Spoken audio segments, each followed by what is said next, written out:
बोल श्री वृंदावन बिहारी लाल की जय।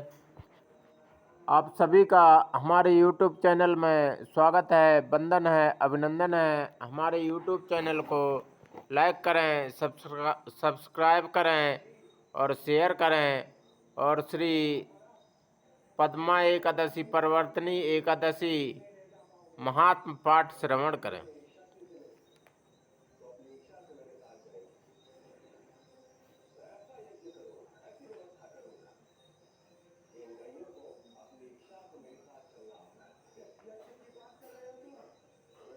श्री राम जय राम जय जय राम। श्री राम जय राम जय जय राम। श्री राम जय राम जय जय राम। बोल वृंदावन बिहारी लाल की जय। भाद्रपद मास शुक्ल पक्ष की पद्मा एकादशी का महात्म। युधिष्ठिर ने पूछा, केशव, भाद्रपद मास के शुक्ल पक्ष में जो एकादशी होती है उसका क्या नाम है, कौन देवता है, कैसी विधि है, यह बताइए। भगवान श्री कृष्ण बोले, राजन, इस विषय में तुम्हें आश्चर्यजनक कथा सुनाता हूँ जिसे ब्रह्मा जी ने महात्मा नारद से कहा था। नारद जी ने पूछा, चतुर्मुख, आपको नमस्कार है। मैं भगवान विष्णु की आराधना के लिए आपके मुख से यह सुनना चाहता हूँ कि भाद्रपद मास के शुक्ल पक्ष में कौन सी एकादशी होती है। ब्रह्मा जी ने कहा, मुनि श्रेष्ठ, तुमने बहुत उत्तम बात पूछी है। क्यों ना हो, वैष्णव जो ठहरे भादव के शुक्ल पक्ष की एकादशी पद्मा के नाम से विख्यात है। उस दिन भगवान ऋषिकेश की पूजा होती है। यह उत्तम व्रत अवश्य करने योग्य है। सूर्यवंश में मानधाता नामक एक चक्रवर्ती सत्य प्रतिज्ञ और प्रतापी राजर्षि हो गए हैं। वे प्रजा का अपने औरत पुत्रों की भांति धर्म पूर्वक पालन किया करते थे। उनके राज्य में अकाल नहीं पड़ता था, मानसिक चिंताएं नहीं सताती थीं और व्याधियों का प्रकोप भी नहीं होता था। उनकी प्रजा निर्धन तथा धन धान्य से समृद्ध थी। महाराज के कोष में केवल न्याय और पार्षित धन का ही संग्रह किया गया था। उनके राज्य में समस्त वर्णों और आश्रमों के लोग अपने अपने धर्म में लगे रहते थे। मानधाता के राज्य की भूमि कामधेनु के समान फल देने वाली थी। उनके राज्य करते समय प्रजा को बहुत सुख प्राप्त होता था। एक समय किसी कर्म का फल भोग प्राप्त होने पर राजा के राज्य में 3 वर्षों तक वर्षा नहीं हुई। इससे उनकी प्रजा भूख से पीड़ित हो नष्ट होने लगी। तब संपूर्ण प्रजा ने महाराज के पास आकर इस प्रकार कहा। प्रजा बोली, नृपश्रेष्ठ, आपको प्रजा की बात सुननी चाहिए। पुराणों में मनीषी पुरुषों ने जल को नारा कहा है। वह नारा ही भगवान का अयन निवास स्थान है, इसलिए वे नारायण कहलाते हैं। नारायण स्वरूप भगवान विष्णु सर्वत्र व्यापक रूप में विराजमान है। वे ही मेघ स्वरूप होकर वर्षा करते हैं।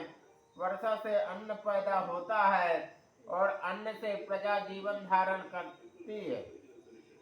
नृपश्रेष्ठ, इस समय अन्न के बिना प्रजा का नाश हो रहा है, अतः ऐसा कोई उपाय कीजिए जिससे हमारे योगक्षेम का निर्वाह हो। राजा ने कहा, आप लोगों का कथन सत्य है, क्योंकि अन्न को ब्रह्म कहा गया है। अन्न से प्राणी उत्पन्न होते हैं और अन्न से ही जगत जीवन धारण करता है। लोक में बहुधा ऐसा सुना जाता है तथा पुराण में भी बहुत विस्तार के साथ ऐसा वर्णन है कि राजाओं के अत्याचार से प्रजा को पीड़ा होता है, किंतु जब मैं बुद्धि से विचार करता हूँ तो मुझे अपना किया हुआ कोई अपराध नहीं दिखाई देता, फिर भी मैं प्रजा का हित करने के लिए पूर्ण प्रयत्न करूंगा। ऐसा निश्चय करके राजा मानधाता इन्हें गिने व्यक्तियों को साथ ले विधाता को प्रणाम करके सघन वन की ओर चल दिए। वहां जाकर मुख्य मुख्य मुनियों और तपस्वियों के आश्रमों पर घूमते फिरे। एक दिन उन्हें ब्रह्मपुत्र अंग्रा ऋषि का दर्शन हुआ। उन पर दृष्टि पड़ते ही राजा हर्ष में भरकर अपने वाहन से उतर पड़े और इंद्रियों को वश में रखते हुए दोनों हाथ जोड़कर उन्होंने मुनि के चरणों में प्रणाम किया।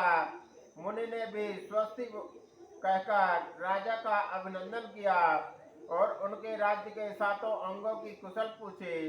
राजा ने अपनी कुशल बताकर मुनि के स्वास्थ्य का समाचार पूछा। मुनि ने राजा को आसन दिया, अर्घ दिया।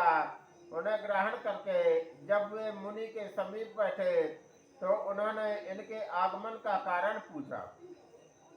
तब राजा ने कहा, भगवान, मैं धर्मानुकूल प्रणाली से पृथ्वी का पालन करता था, फिर भी मेरे राज्य में वर्षा का अभाव हो गया।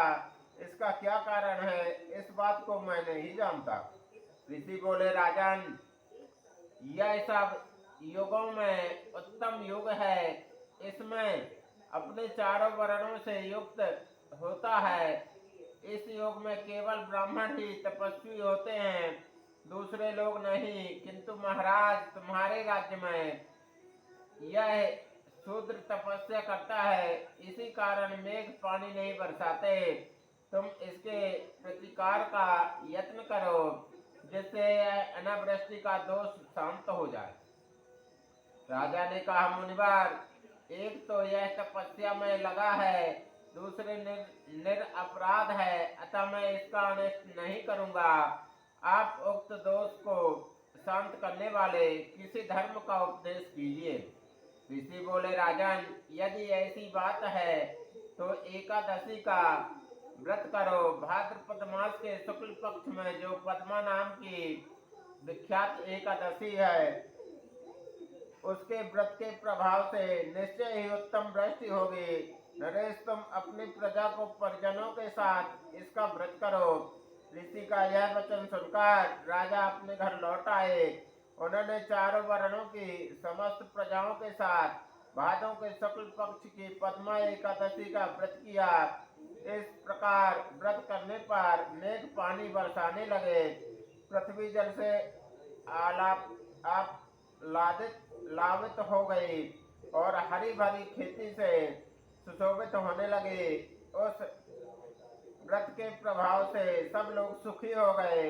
भगवान श्री कृष्ण कहते हैं, राजन, इस कारण यह उत्तम व्रत का अनुष्ठान अवश्य करना चाहिए। पद्मा एकादशी के दिन जल से भरे हुए घड़े को वस्त्र से ढककर दही और चावल के साथ ब्राह्मण को दान देना चाहिए। साथ ही छाता और जूता भी देने चाहिए। दान करते समय निम्नांकित मंत्र का उच्चारण करें। नमो नमस्ते गोविंद बुध श्रवण सिंह का अगोग संक्षयं कृत्वा सर्वसौख्य प्रदो प्रभो भुक्ति मुक्ति प्रदश्चैवालोकानां सुखदायका। बुधवार और श्रवण नक्षत्र के योग से युक्त द्वादशी के दिन बुध श्रवण नाम धारण करने वाले भगवान गोविंद, आपको नमस्कार है। नमस्कार है। मेरी पाप राशि का नाश करके आप मुझे सब प्रकार के दुख प्रदान करें। आप पुण्यात्मा जनों को भोग और मोक्ष प्रदान करने वाले तथा सुखदायक हैं। राजन, इसके पढ़ने और सुनने से मनुष्य सब पापों से मुक्त हो जाता है। बोल वृंदावन बिहारी लाल की जय। पद्मा एकादशी माता की जय। श्री राम जय राम जय जय राम। श्री राम जय राम जय जय राम। श्री राम जय राम जय जय